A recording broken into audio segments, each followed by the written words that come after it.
देखो अब इसके बाद 13th क्वेश्चन है।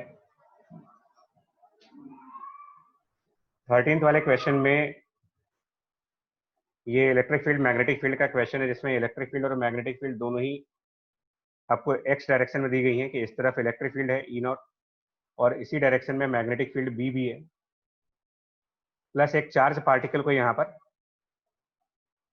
ठीक है ना, यहाँ पर जो चार्ज पार्टिकल है उसकी जब बात करेंगे। अनिकेत, अच्छा रुको बता रहे हैं, ठीक है, अनिकेत 11th बता रहे हैं। यहाँ पर एक चार्ज पार्टिकल क्यू है, उसको हम लोगों ने एक वेलोसिटी दी है वाई डायरेक्शन में वी नॉट, और क्वेश्चन कह रहे हैं कि कितने टाइम बाद ये वेलोसिटी जो है वो 2v हो जाएगी, डबल, कितने टाइम बाद। तो ये निकालने के लिए क्या कर सकते हो कि इसको डिस्कस किया गया है क्लास के अंदर भी कि ई और बी जब पैरेलल होते हैं तो आप इनको इंडिपेंडेंटली सॉल्व कर सकते हो, इंडिपेंडेंटली, यानी कि आप इलेक्ट्रिक फील्ड को हटा दो और उसके बाद मैग्नेटिक फील्ड का इफेक्ट देखो, फिर मैग्नेटिक फील्ड को हटा करके इलेक्ट्रिक फील्ड यानी सुपर पोजिशन मेथड लगा सकते हो। तो अगर हम magnetic field B alone check करें, सिर्फ मैग्नेटिक फील्ड अलोन, तो इस केस में एक सर्कुलर पाथ हो जाएगा, ठीक है ना, ये पाथ ऑब्वियसली एक सर्कुलर पाथ होगा, और इस केस में स्पीड उसकी वी नॉट ही रहेगी, स्पीड में कोई फर्क नहीं रहेगा। अगर आप सिर्फ इलेक्ट्रिक फील्ड अलोन चेक करो, इलेक्ट्रिक फील्ड अलोन, तो इलेक्ट्रिक फील्ड अलोन जो होगा वो एक एक्सेलरेशन प्रोवाइड करेगा अलोंग ई वेक्टर, और उस एक्सेलरेशन की वजह से जो वेलोसिटी टी टाइम बाद आएगी, वेलोसिटी एट टी सेकेंड्स, वो आएगी q times electric field e upon mass acceleration into time t, because initially इस डायरेक्शन में कोई वेलोसिटी नहीं है, इनिशियल वेलोसिटी इस डायरेक्शन में 0 है, तो एक्सेलरेशन इलेक्ट्रिक फील्ड की वजह से मिलेगा, इधर की तरफ पार्टिकल एक्सेलरेट करता जाएगा और टी टाइम बाद इधर की तरफ एक वेलोसिटी आ जाएगी। तो अब इसमें इन दोनों का रिजल्टेंट वेलोसिटी होगी, तो जो नेट वेलोसिटी होगी वो square root of v naught square plus q E by m into t whole square, ये बन जाएगा ये। एंड क्वेश्चन के हिसाब से इसकी वैल्यू 2v नॉट चाहिए आपको, क्वेश्चन के हिसाब से, तो अब इससे फर्दर टाइम सॉल्व कर सकते हो कि टाइम कितना आएगा। ये स्ट्रेट फॉरवर्ड क्वेश्चन है। इसमें change in kinetic energy equal to work done by electric field, yes, उससे भी कर सकते हो, बिल्कुल सही है, वो भी एक तरीका है। Change in the kinetic energy equal to work done by electric field, Ankur right method है वो भी, उससे भी किया जा सकता है इस क्वेश्चन को।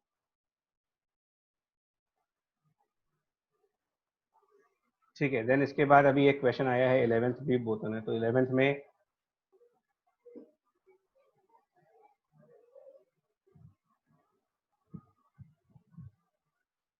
इसमें इनका ये कहना है कि यहाँ पर एक सर्कुलर डिस्क है और वो रोटेट कर रहा है किसी एंगुलर वेलोसिटी ओमेगा नॉट से, ठीक है, इसका मास और रेडियस अब स्पेसिफाइड है एम और आर। फिर जो इसकी एक्सिस है जहां से ये रोटेट कर रहा है उस एक्सिस से 3/4 डिस्टेंस पे, यानी कि 3r/4 डिस्टेंस यहाँ पर, at the distance of 3r/4 particles drop किए जा रहे हैं उसमें स्मॉल एम मास के, स्मॉल एम मास के पार्टिकल्स यहाँ पर कंटिन्यूसली ड्रॉप किए जा रहे हैं, और वो नंबर ऑफ पार्टिकल्स वहां पर दे रखे हैं कि n पर सेकेंड है, n पार्टिकल्स पर सेकेंड आ रहे हैं यहाँ पर। तो टी टाइम बाद जो टोटल एंगुलर मोमेंटम हो जाएगा इसका, ठीक है, टी टाइम बाद अगर आप चेक करोगे n पार्टिकल्स अगर आ रहे हैं यहाँ पर, तो टी टाइम बाद कैपिटल एम मास का तो ये डिस्क हो जाएगा, प्लस यहाँ पर नंबर ऑफ पार्टिकल्स जो इकट्ठा हो गए होंगे टी टाइम के अंदर, कितने पार्टिकल्स, तो वो एक पार्टिकल का मास m और नंबर ऑफ पार्टिकल इससे निकाल सकते हो n multiplied by time t से, और ये 3r/4 डिस्टेंस पे है, तो इसका नया एंगुलर वेलोसिटी ओमेगा लेकर के आप, और न्यू एंगुलर मोमेंटम जब निकालोगे तो mr²/2 moment of inertia disc का होगा, प्लस इतने पार्टिकल जो इकट्ठा होगा यहाँ पर, और ये सारे पार्टिकल 3r/4 डिस्टेंस पे हैं, तो 9r²/4 इनका moment of inertia into omega final एक तरीके से, और इनिशियल एंगुलर मोमेंटम जो होगा इसका उसमें सिर्फ डिस्क का लिखा जाएगा, तो mr²/2 टाइम्स ओमेगा नॉट। इनको आई थिंक कंजर्व करोगे तो आंसर मिल जाना चाहिए आपको, क्योंकि टाइम की वैल्यू 10 सेकेंड्स दे रखी है। ठीक है, 11 13 के बाद आइए नेक्स्ट 17 एंड 19 फटाफट देखते हैं। एडवांस का पेपर ज़्यादा इंपॉर्टेंट है, तो 17 नहीं डिस्कस कर पाएंगे बच्चे जिसका भी ये doubt, because 17 is a logic gate problem. Logic gate problem अभी नहीं हो पाएगा यहाँ पर, ठीक है। उसके लिए आप सेपरेट डिस्कशन कर सकते हो, सेपरेटली पूछ लीजिए तो बता देंगे। क्वेश्चन 19 में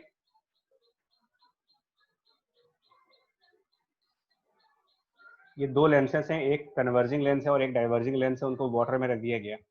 तो मान लो अगर एक कन्वर्जिंग लेंस है और एक डाइवर्जिंग लेंस है, इन दोनों को क्लोज करा गया, एक दूसरे के पास लाए और फिर इस पूरे सिस्टम को पानी में रख दिया, पूरे सिस्टम को। तो वहां पर इनकी फोकल लेंथ निकालनी है, तो ये basically 1/f equals to 1/f1 plus 1/f2 से हो जाएगा, जिसमें 1/f1 जो होगा, पहले वाले लेंस का रिफ्रैक्टिव इंडेक्स n1 है, दूसरे वाले का n2, तो ये n1 divided by surrounding lens maker formula, और 1/r1 माइनस 1/r2, तो रेडियस 10 माइनस 1/-10 साइन कन्वेंशन के हिसाब से कॉन्वेक्स लेंस है, प्लस दूसरे वाले के लिए जब जाओगे तो ये n2/ns माइनस 1, ये जो ns है वो वाटर है यहाँ पर 1.33, और यहाँ पर 1/फर्स्ट रेडियस, इसकी रेडियस -10 सेंटीमीटर लिखी जाएगी और दूसरी वाली रेडियस इसकी +10 सेंटीमीटर, तो 1/r1 is -10 minus 1/r2 is +10, तो इसको सिंप्लीफाई करके आपका f जो है वो 35 सेंटीमीटर आ जाता है। इसको सॉल्व करके n1 n2 की वैल्यू पुट करके तभी आएगा जब आप यहाँ 1.33 पुट करेंगे, और ये कोई राउंड ऑफ ना करिएगा, n1 जो है वो 1.70 है और n2 की वैल्यू 1.51 है, तो इसको 1.5 करोगे तो आंसर मैच नहीं करेगा, 1.51 करने पर एग्जैक्टली मैच कर जाएगा आंसर।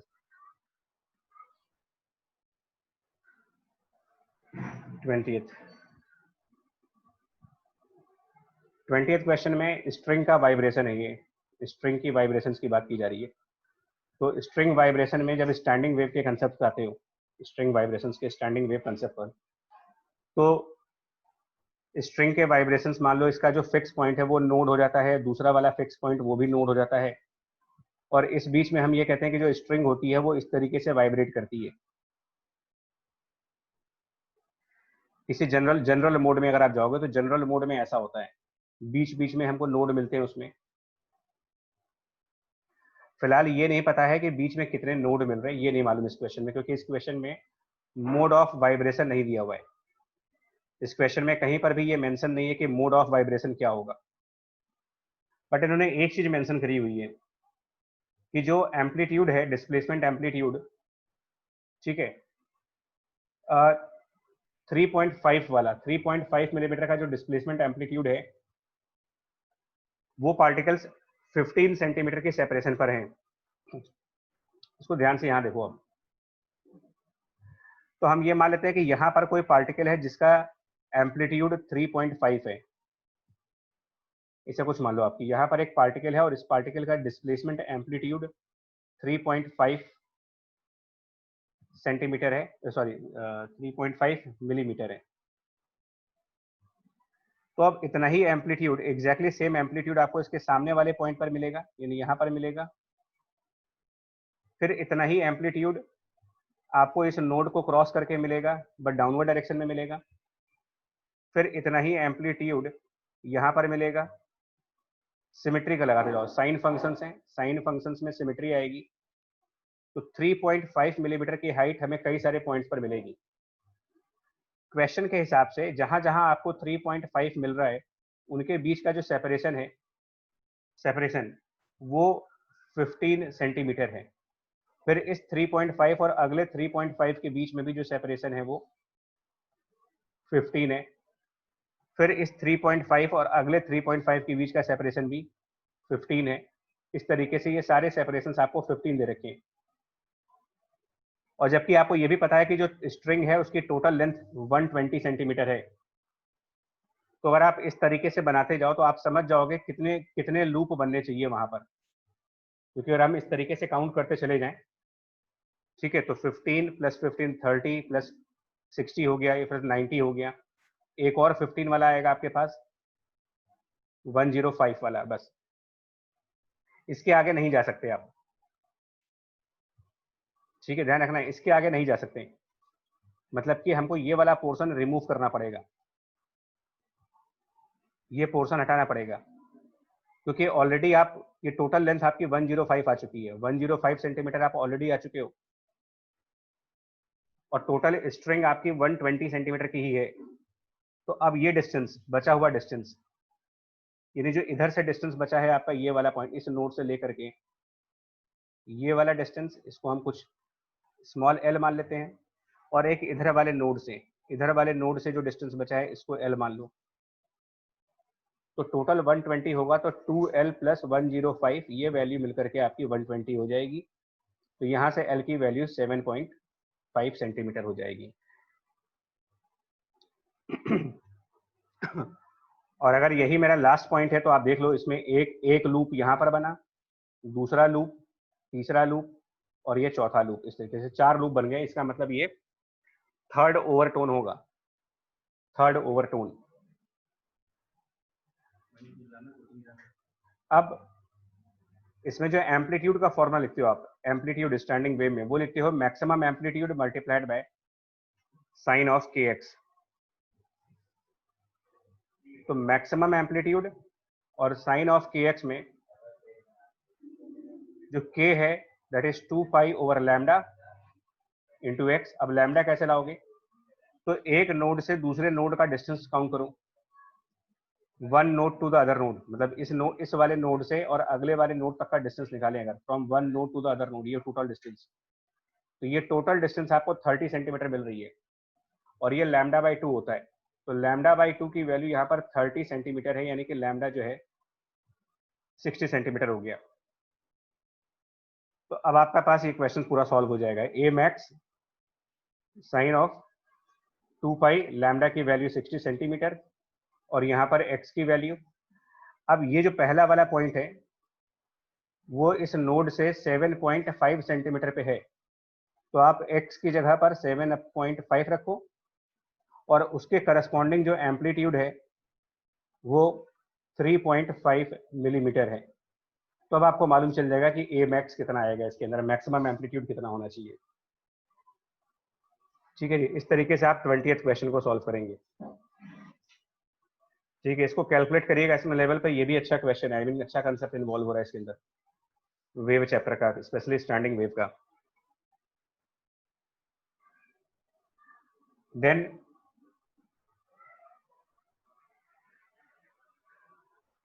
आगे बढ़ते हैं। 19 हो गया, इसके बाद नहीं, कौन सा क्वेश्चन पूछा था ना, 20 हो गया, 23 और 24 दो क्वेश्चन हो रहे हैं।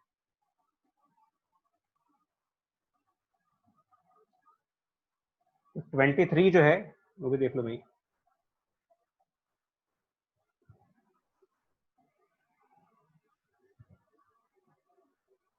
इसमें सोलेनाइड को वर्टिकल रखा गया है। देखिए, इसमें सिंपल से कहा जा रहा है कि जो सोलेनाइड है वो वर्टिकल कंडीशन में, यानी कि इस तरीके से है।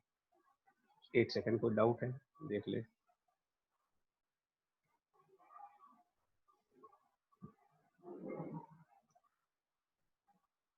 हाँ जी यश मिश्रा बताओ।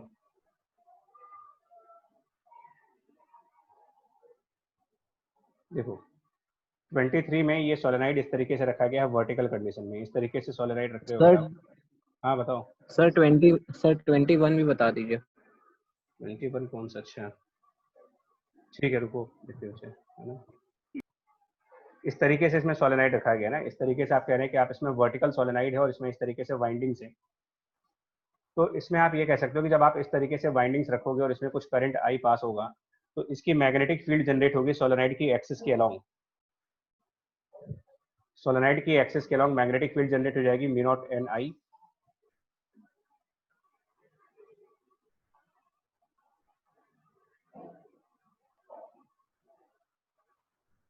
निखिल, वेव वाले में मैक्सिमम नहीं पूछा है, स्टैंडिंग वेव के अंदर आप ये कहते हो ना कि एंटी नोड पर सबसे ज्यादा एम्पलीट्यूड होता है, तो उसने मैक्सिमम का मतलब ये है कि वो ये जानना चाह रहा है कि एंटी नोड वाले पॉइंट पर क्या एम्पलीट्यूड है।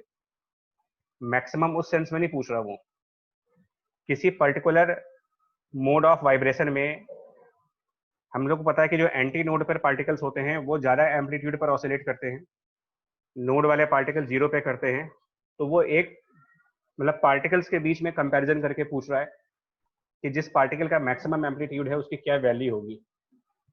तो वो फिक्स वैल्यू जरूर है बट वो मैक्सिमम अमंगस्ट अदर पार्टिकल्स हैं, वो ये पूछ रहा है आपसे, जो पिछले क्वेश्चन में डाउट है आपका। निखिल क्लियर हो गया जी? देखो तो ये और भी बताएं। चलिए इसमें देखो यार, इसमें जो 23 है इसमें मेरे ख्याल से यही अरेंजमेंट है। और तो इसमें यार ये जो मैग्नेटिक फील्ड सोलेनाइड का आएगा वो तो वर्टिकल आ रहा है। Magnetic field by the solenoid is in the vertical direction, जबकि अर्थ का जो मैग्नेटिक फील्ड होगा वो हॉरिजॉन्टल डायरेक्शन में होगा। ठीक है जी। और इनिशियल वैल्यू जो दी हुई इन्होंने, इनिशियल वैल्यू दी है which is due to the earth magnetic field acting in the horizontal plane. अब इसमें अर्थ का मैग्नेटिक फील्ड पता होना चाहिए आई थिंक मेरे ख्याल से, क्योंकि वो दिया नहीं, दिया रखा है। इनिशियल वैल्यू आपकी 0.3 इंटू 10⁻⁻⁴ है, लेकिन आपको ये मानना पड़ेगा कि ये अर्थ का हॉरिजॉन्टल मैग्नेटिक फील्ड होगा, अदरवाइज मुझे एंगल ऑफ डिप वगैरह भी चाहिए होगा फिर। ठीक है, इसमें तो ये मानेंगे कि ये जो 0.3 वाला आपको दे रखा है ना, 0.3 इंटू 10⁻⁻⁴ टेस्ला, जिसके बारे में लिखा है कि which is due to the earth magnetic field in the horizontal plane, यानी कि ये अर्थ की हॉरिजॉन्टल मैग्नेटिक फील्ड होगी BH, और सोलेनाइड जो मैग्नेटिक फील्ड जनरेट कर रहा है वो वर्टिकल कर रहा है। तो जब दोनों चीजें एक साथ लग जाएंगी तो जो टोटल मैग्नेटिक फील्ड होगी वो square root of BH square plus solenoid square, and question के हिसाब से ये डबल हो जा रहा है BH का, 2 टाइम्स ऑफ BH। ठीक है, इस हिसाब से सॉल्व करना पड़ेगा इसको 23rd क्वेश्चन को।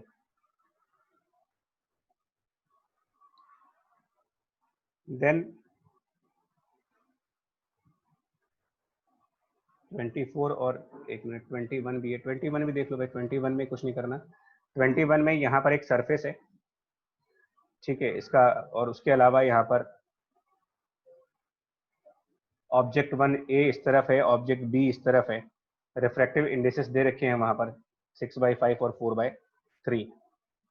तो 6/5 यहाँ का रिफ्रैक्टिव इंडेक्स दे रखा है और इस तरफ का रिफ्रैक्टिव इंडेक्स वहाँ दे रखा है 4/3।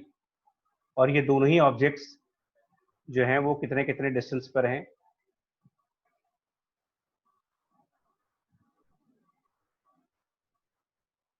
अच्छा, इसमें बीच में ना यहाँ पर एक ग्लास भी है, इस तरीके से एक थिन ग्लास भी है। तो इस ग्लास का रिफ्रैक्टिव इंडेक्स 3/2 है, thin glass plate of refractive index 3/2। उसके अलावा ये 6/5 और 4/5 ये दो दे रखे हैं। और ये जो ऑब्जेक्ट्स है ये कुछ डिस्टेंसेस पे है, वो डिस्टेंसेस हाँ 6 सेंटीमीटर दिया हुआ है, और इनका रेडियस ऑफ कर्वेचर जो है वो 30 है। ठीक है, ठीक है चलिए। तो बी वाले की इमेज बनानी है, बी वाले की इमेज बनानी है ए वाले के थ्रू। तो ए वाला हमारे लिए ऑब्जर्वर है इस केस में, बी वाला हमारे लिए ऑब्जेक्ट है। तो ये थिन लेंस वाला केस हो गया, यहाँ पर एक तरीके से ये थिन लेंस हो गया। इस पूरे पोर्शन को आप एक थिन लेंस टाइप मान सकते हो, जिसके दोनों तरफ अलग अलग मीडियम है। तो या तो आपको डायरेक्ट फॉर्मूला पता है तो वो यूज कर लें, a thin lens with different mediums on both side. तो अगर हम इसको फॉलो करें तो हो जाएगा, या फिर आपको images by surface 1 and surface 2 separately बनानी पड़ेगी। तो ये एक तरीके से ये भी होता है N2/V minus N1/U equals to N of lens minus N1 divided by R1 plus N2 minus N of lens divided by R2। इसको आप लेंस के केस में जनरल फॉर्मूला भी बोलते हो जब दोनों तरफ के मीडियम्स अलग अलग हों। N1 ऑब्जेक्ट साइड का मीडियम है और N2 इमेज साइड का मीडियम है। तो जब रे इस तरफ से चल के आएगी तो ये मीडियम N1 मानेंगे और ये मीडियम हम N2 मान लेंगे, और लेंस का मीडियम जिसको NL कह रहे हो ये 1.5 ऑलरेडी दे रखा है। ये पहला वाला सरफेस होगा, यहाँ पर इसको रेडियस R1 कहेंगे और इसका रेडियस ऑफ कर्वेचर रे के डायरेक्शन में ही है, तो ये +30 होगा। ये दूसरा वाला कर्वेचर R2 होगा और वो भी +30 होगा। यहाँ पर दोनों रेडियस ऑफ कर्वेचर +30 होंगे। तो सिर्फ यहाँ पर वैल्यू पुट करेंगे जब ना, तो n2 6/5/v minus n1 4/3 upon object distance, वो साइन कन्वेंशन से -6 हो जाएगा। ये 3/2 minus n1 which is 4/3 upon r1 plus 30 plus 6/5 minus lens का 3/2 डिवाइडेड बाय प्लस 30। इससे अब मैं कैलकुलेट नहीं करूंगा इसको, इससे v निकालोगे तो ये मालूम चल जाएगा कि ऑब्जेक्ट बी की जो इमेज होगी वो लेंस के ऑप्टिकल सेंटर से कितनी दूर होगी, लेंस के ऑप्टिकल सेंटर से। तो एक ए के रेफरेंस से कितना दूर होगा, उसमें ये 6 सेंटीमीटर को एडजस्ट करना पड़ेगा आपको, क्योंकि ये जो वी आएगा ये लेंस के ऑप्टिकल सेंटर से आएगा, और आपको पॉइंट ए के रिस्पेक्ट में पूछा गया है कि पॉइंट ए के रिस्पेक्ट में कहां पर होगा ये। ठीक है, यस मिस्टर देख लेना, अगर नहीं होगा तो फिर व्हाट्सएप से पूछ लेना, बता दिया जाएगा इस क्वेश्चन को भी। ठीक है,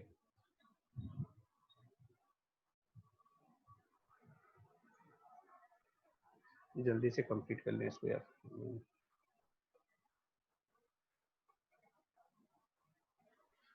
नेक्स्ट पे आओ, ये अब आ गया आपका 24।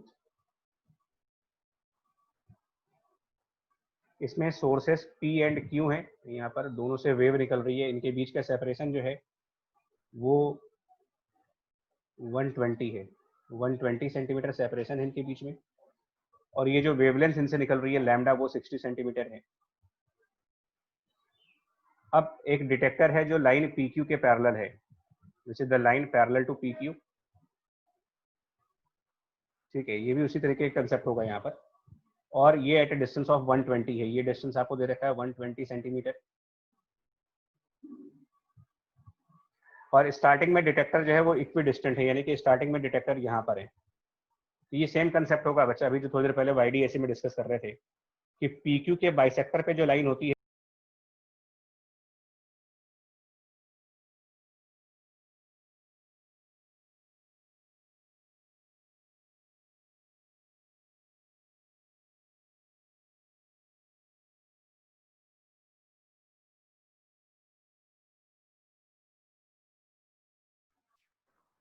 ठीक है, वो डिस्कनेक्ट हो गया था। ठीक है, जल्दी से देखो 24 में पॉइंट P यहाँ पर है, पॉइंट Q यहाँ पर है, इसके पैरेलल में लाइन है, और यहाँ पर डिटेक्टर है। तो ये उसी कंसेप्ट के ऊपर होगा यार कि जो PQ है, ठीक है ना, यहाँ पर आपका सोर्स 1 हो गया, ये YDAC वाला कंसेप्ट जो भी डिस्कस कर रहे थे उसी पर होगा ये भी, ये सोर्स 2 हो गया। बाइसेक्टर लाइन हमेशा मैक्सिमा की लाइन होती है।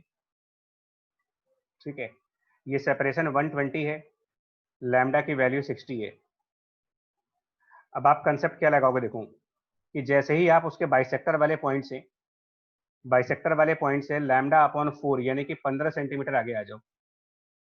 जैसे ही आप 15 सेंटीमीटर आगे आएंगे और एक हाइपरबोला बनाएंगे, तो ये हाइपरबोला मिनिमा का पॉइंट होगा, यानी कि जब डिटेक्टर इस पॉइंट पर होगा तो उसको जीरो इंटेंसिटी मिलेगी, जीरो इंटेंसिटी। ठीक है जी, और मेरे ख्याल से यही पूछा भी है मिनिमम।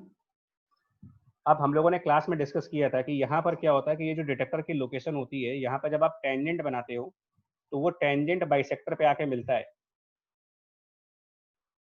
ठीक है जी, टेंजेंट बाइसेक्टर पे आके मिलता है आपको यहाँ पर, और वो ना भी लगाएं, अगर आप उस पॉइंट को ना भी लगाइए तो आप कुछ ऐसा कर लो कि डिटेक्टर यहाँ पर मान लो आगे आया, कुछ कोई भी डिस्टेंस मान लो, इसको आप x मान लो, आप ऐसे भी कर सकते हो, इसको x मान लीजिए और स्ट्रेट फॉरवर्ड पॉइंट P से उसका डिस्टेंस निकाल दिया जाए और पॉइंट Q से उसका डिस्टेंस निकाल दिया जाए। पॉइंट P से जब डिटेक्टर का डिस्टेंस निकालेंगे यहाँ तक और पॉइंट Q से उसका डिस्टेंस निकालोगे, तो आपको ये करना पड़ेगा P से D तक का डिस्टेंस माइनस P से Q तक का डिस्टेंस। मिनिमा वहां पर मिलता है, देखो ये जो पहला वाला मैक्सिमा होता है या ये जीरो पाथ डिफरेंस पे आता है। जब आप लैम्डा अपॉन 4 आगे बढ़ते हो तो आपको जो हाइपरबोला मिलता है वो मिलता है for the path difference of lambda by 2, यानी डिटेक्टर को ऐसी जगह पे जाना होगा जहां पर पाथ डिफरेंस लैम्डा बाई 2 का बन जाए, ये चीज लैम्डा बाई 2 होगी। अब आप डिस्टेंस PD को पाइथागोरस थ्योरम से निकाल लीजिए, ये दोनों आप पाइथागोरस थ्योरम यूज कर लीजिएगा इसमें, ये भी पाइथागोरस थ्योरम से आ जाएगा और ये भी पाइथागोरस थ्योरम से आ जाएगा। और उस पाइथागोरस थ्योरम से मालूम चलेगा कि x कितना होना चाहिए। ठीक है। एडवांस पे आते हैं।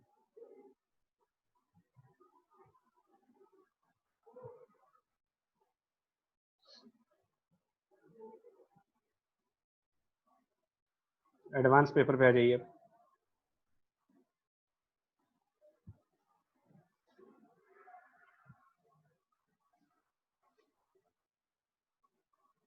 हो गए इस पेपर के सारे डाउट हो चुके मेरे ख्याल से। फैजा टेंजेंट वाला बता देंगे बच्चा। फैजा टेंजेंट वाला इस केस में हो नहीं पाएगा एक्चुअली, मैं बता रहा हूँ, क्योंकि इसलिए भी नहीं हो पाएगा, इसीलिए इससे मैं पीछे हट गया, क्योंकि टेंजेंट वाला कंसेप्ट तब लगता है जब वो जो स्क्रीन है वो सोर्सेज से काफी दूर हो, और इस क्वेश्चन में स्क्रीन का डिस्टेंस 120 सेंटीमीटर ही है जो मैं पढ़ पा रहा था। तो सेपरेशन बिटवीन द सोर्सेस और स्क्रीन सेम डिस्टेंस पर आ चुके हैं, तो ये पाइथागोरस थ्योरम लगा के ही हो पाएगा, और कोई तरीका नहीं है इसको करने का। ठीक है, इस क्वेश्चन को करने का और कोई तरीका नहीं है। फिर भी मैं ट्राई करूंगा, इसको डिस्कस करेंगे अभी। एडवांस पे जल्दी आ जाओ बच्चे, नहीं रह जाएगा पेपर, टाइम की भी कंस्ट्रेंट है। एडवांस में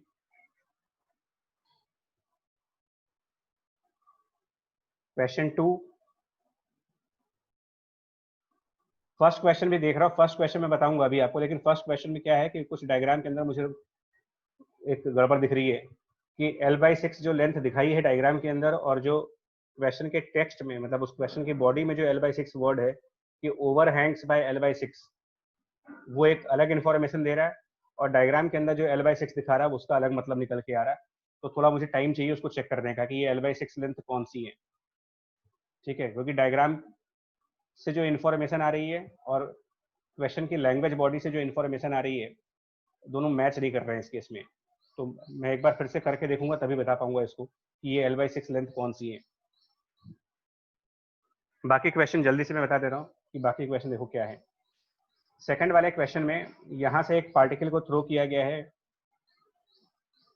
V0 से और 60 डिग्री एंगल पर, प्लस यहाँ पर इस टाइप से कोई वॉल है जो मूव कर रही है 2V0 से। तो ये दोनों कोलाइड करेंगे, लेकिन ऑब्वियस ही बात है कि जब ये कोलिजन होगा तो ये वॉल कुछ आगे होगी उस टाइम पर। At the time of collision ये वॉल कुछ आगे होगी, और ये पार्टिकल भी यहाँ से प्रोजेक्टाइल करके आया होगा।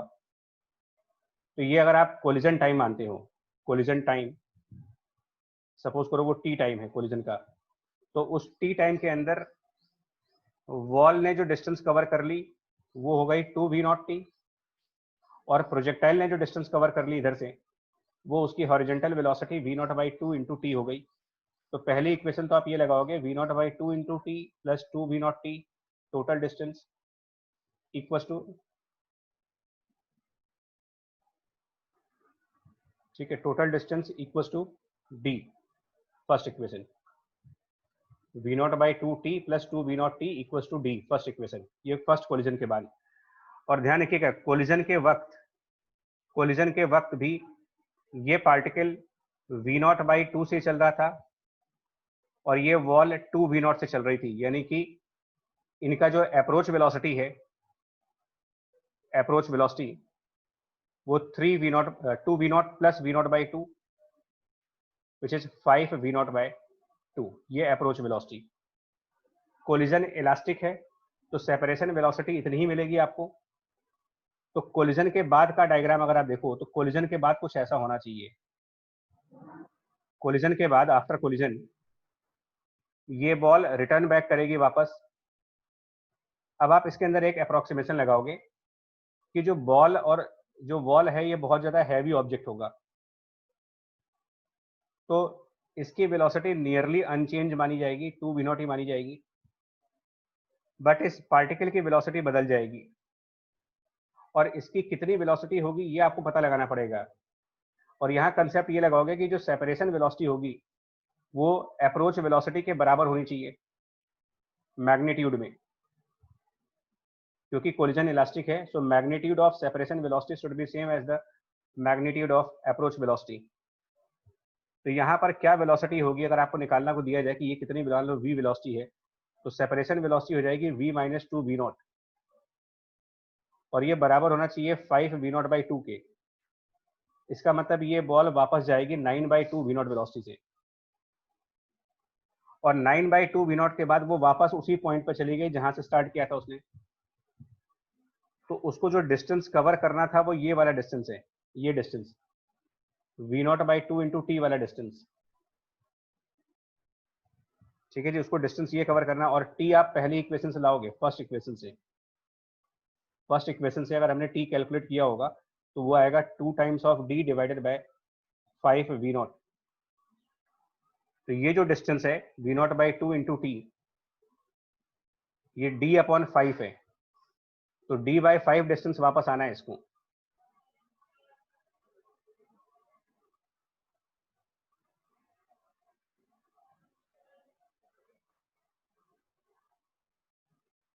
नहीं प्रखर, कोलिजन टॉप मोस्ट पॉइंट पर है, इससे हम कहाँ मना कर रहे हैं? कोलिजन टॉप मोस्ट पॉइंट पर है, बिल्कुल सही बात है, उसमें कहाँ मना किया जा रहा है कि कोलिजन टॉप मोस्ट पॉइंट पर नहीं है? ऐसा तो कुछ नहीं कह रहे हम लोग।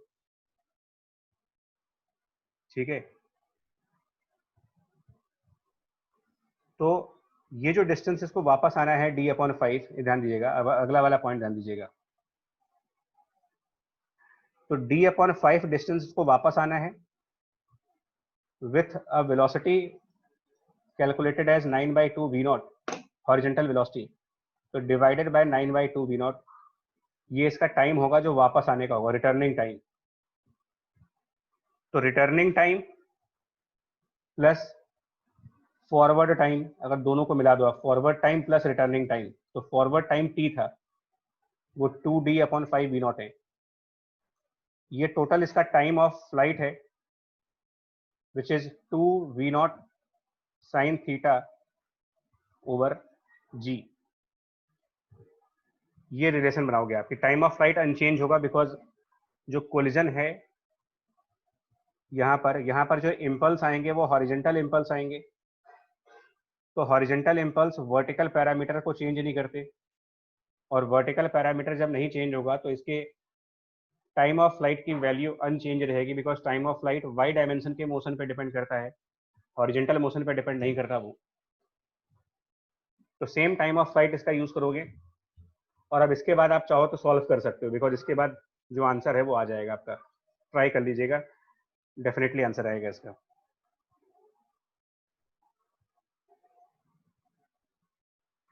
ठीक है, कोलिजन का ये कंसेप्ट। नेक्स्ट पॉइंट पे देखिएगा, बताएं जो डाउट है।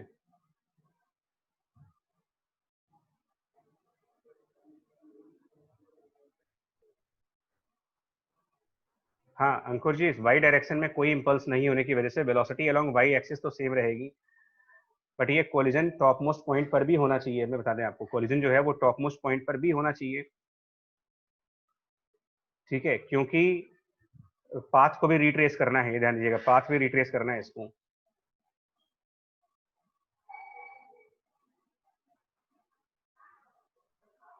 चलिए जल्दी से थर्ड क्वेश्चन, बहुत इजी है आना चाहिए थर्ड क्वेश्चन। इसके अंदर तो ये है कि ये जो कंटेनर है, इस कंटेनर में ऐसे करके एक एग्जिट है, तो इसमें टॉरिसलीस थ्योरम लगाओ। टॉरिसली थ्योरम के हिसाब से जो लिक्विड बाहर आएगा उसकी वेलोसिटी √2gh हो जाएगी, अगर ये हाइट h हो। तो जो टॉरिसली थ्योरम है उसके हिसाब से, या बर्नौली प्रिंसिपल लगा भी सकते हैं यहाँ पर, तो ये वेलोसिटी होगी, और उसके बाद इसका प्रोजेक्टाइल मोशन होकर के जो मैक्सिमम हाइट आएगी, मैक्सिमम हाइट प्रोजेक्टाइल के हिसाब से, उसमें √2gh उसकी initial velocity into sine square theta, ये angle, and divided by 2g। ये स्ट्रेट फॉरवर्ड इससे हो जाएगा आपका आंसर। एक मिनट, क्या कहना चाह रहे हो भैया?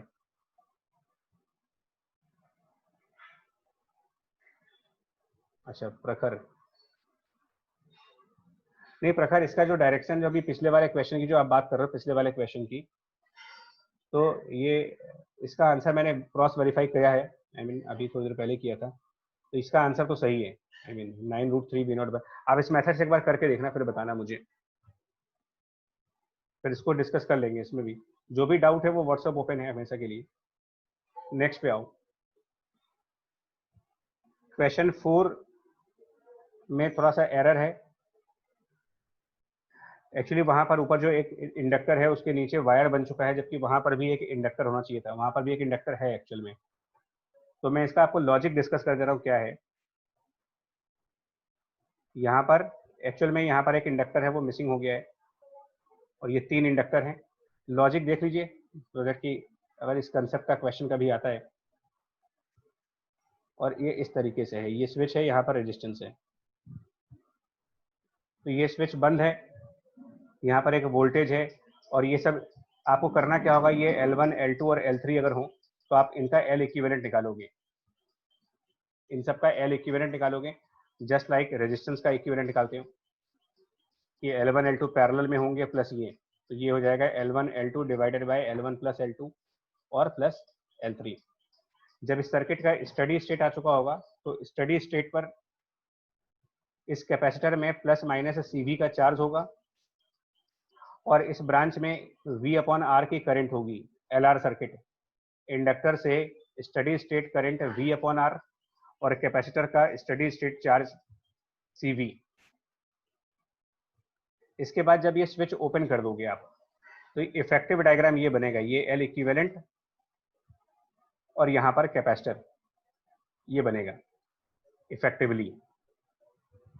तो इस केस में इसका मैक्सिमम वोल्टेज क्या होगा ये क्वेश्चन है। ये फाइंड करने के लिए आप एनर्जी कंजर्वेशन लगाओगे। मैक्सिमम वोल्टेज तब होता है जब यहाँ पर करंट 0 हो जाए, बिकॉज मैक्सिमम वोल्टेज का मतलब मैक्सिमम चार्ज, और मैक्सिमम चार्ज मतलब dq/dt यानी कि करंट 0। तो जब 0 करंट हो जाएगी तो इंडक्टर के अंदर कोई एनर्जी नहीं होगी, हाफ Li² 0 हो जाएगा, सारी एनर्जी इस कैपेसिटर के पास होगी, यानी half C into v max square, और ये एनर्जी सिस्टम के इनिशियल एनर्जी के बराबर हो। इनिशियली इस कैपेसिटर के पास एनर्जी होगी हाफ CV², और इनिशियली इंडक्टर्स के पास भी एनर्जी होगी हाफ L इक्विवेलेंट, और वहां पे जो I है वो V/R² है। तो कंसेप्चुअली ये क्वेश्चन ये था, बट उस एक L के मिसिंग होने की वजह से जो आंसर्स हैं वो मैच नहीं कर रहे हैं इसमें, जो यहाँ पर, क्योंकि यहाँ पर एक वायर बन चुका है L2 की जगह पर, उस वजह से प्रॉब्लम है ये। ठीक है जी, तो आप रीस्टार्ट करो, 10 to 15 मिनट्स का और टाइम लगेगा, रीस्टार्ट करके उसमें ही करिएगा।